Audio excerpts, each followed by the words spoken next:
Hello viewers, কেমন আছো? আশা করি তোমরা ভালো আছো। আজকে আমি তোমাদের সাথে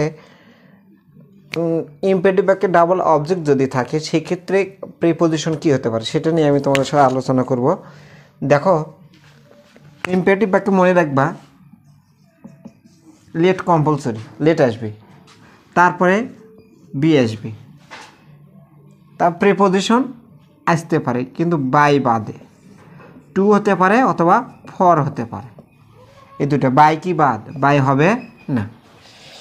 ডবল অবজেক্ট দেখব, আমরা ব্যক্তিবাচক দেখব, তারপরে বস্তু বা বিষয়বাচক দেখব। গিভ হিম দিস লেটার, এই চিঠিটা তাকে দাও। প্লাক মি এ ফ্লাওয়ার, আমাকে আমার জন্য একটা ফুল ছিঁড়ে দাও, আমাকে একটা ফুল ছিঁড়ে দাও। ব্রিং হার চেয়ার, তাকে একটা চেয়ার এনে দাও। বাই হিম এ শার্ট, তাকে একটা শার্ট কিনে দাও। এখন ডবল অবজেক্ট যেটা থাক দ্যাট ইজ নো ম্যাটার। এখন মূল বিষয়টা হলো প্রথমে তোমাকে নিয়ে আসতে হবে হলো লেট, তারপরে হলো এই যে অব্যক্তিবাচক ডিরেক্ট যে অবজেক্ট থাকবে, ডিরেক্ট ব্যক্তিবাচককে বলা হয় হলো ইনডিরেক্ট অবজেক্ট, আর বস্তু বা বিষয়বাচককে বলা হয় ডিরেক্ট অবজেক্ট। ডিরেক্ট যে অবজেক্টটা আসবে সেটা তোমাকে নিতে হবে। Let this letter,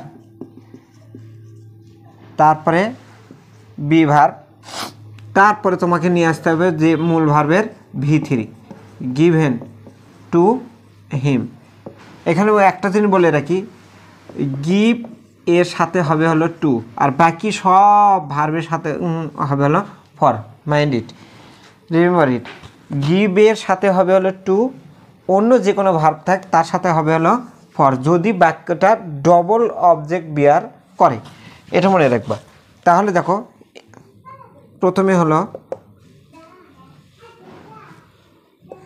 late a flower be, প্লাকের পাস্ট পার্টিসিপল প্লাকড, ফর কি আছে মি, দেখো ফর আইসে। তারপর দেখো bring her a chair, let a chair be, bring এর পাস্ট পার্টিসিপল হলো ব্রট, কি আছে হার আছে, ফর হার। অবজেক্টিভ ফর্মে কোনো চেঞ্জ হবে না। তারপরে বাই হিম এ শার্ট, তাহলে প্যাসিভে কি হবে, প্যাসিভে হবে হলো প্রথমে লেট, তারপরে a shirt, let a shirt be বট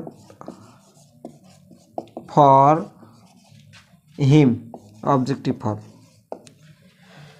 তাহলে মেইন যে বিষয়টা, ইম্পেরেটিভ বাক্যে মেইন বিষয়টা প্রথমে তোমাকে কি আনতে হবে, লেট আনতে হবে, তারপরে মূল ভার্ব বি ভার্ব বসাতে হবে। বি ভার্বের বেস ফর্ম যেটা বি, ওটা বসাতে হবে, অ্যামেজার বসানো যাবে না, কারণ ইম্পেরেটিভ বাক্যটা সেন্টেন্সগুলো always bears the base form of the verbs, ভার্বের বেস ফর্মটাই ব্যবহার করে।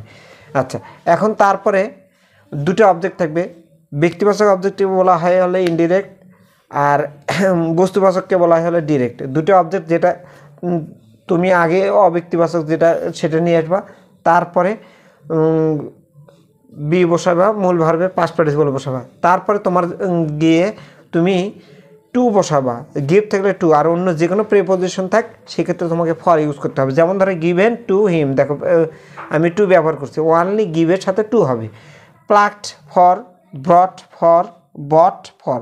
বট আর ব্রটের মধ্যে পার্থক্য দেখো, একটা আর, শুধু একটা আর পার্থক্য। এ ব্রট মানে হলো আনা, এ বট মানে হলো কিনে দেয়া। তাহলে let a shirt be bought for him, একটা শার্ট তার জন্য কেনা হোক। এইগুলো যে কোনো চাকরির পরীক্ষা বলো, অ্যাডমিশন বলো, মানে যেখানে তো কম্পিটিটিভ ইস্যুগুলো থাকে সেই ক্ষেত্রে এই বাক্যগুলো দেওয়া হয়। এই বাক্য ইম্পারেটিভ থেকে যদি দেয় এই ধরনের বাক্যগুলো দেওয়া হয়। আমি আবারও বলছি, গিভের সাথে টু হবে, অন্য যে কোনো প্রিপোজিশন ভার্বের সাথে ফর হবে। আর এখানে অবশ্যই এই ইম্পারেটিভ বাক্যে ডবল অবজেক্ট থাকবে। ডবল অবজেক্ট যদি থাকে তাহলে সেক্ষেত্রে তোমাকে প্রিপোজিশন টু অথবা ফর ইউজ করতে হবে। গিভের সাথে টু, অন্যটার সাথে ফর। আশা করছি বুঝতে পারছো। পরে কোনো ক্লাসে অন্য বিষয় নিয়ে আমি আলোচনা করব। সে পর্যন্ত সবাই ভালো থাকো। আল্লাহ হাফেজ।